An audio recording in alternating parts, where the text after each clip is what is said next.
madaxweyne maxamed cabdulaahi farmaajo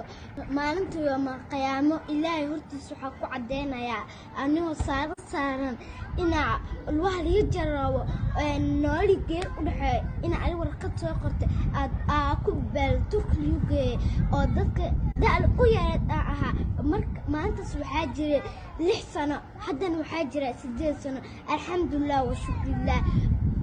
quraanka waa bartaa waana soclaa luwebi fiican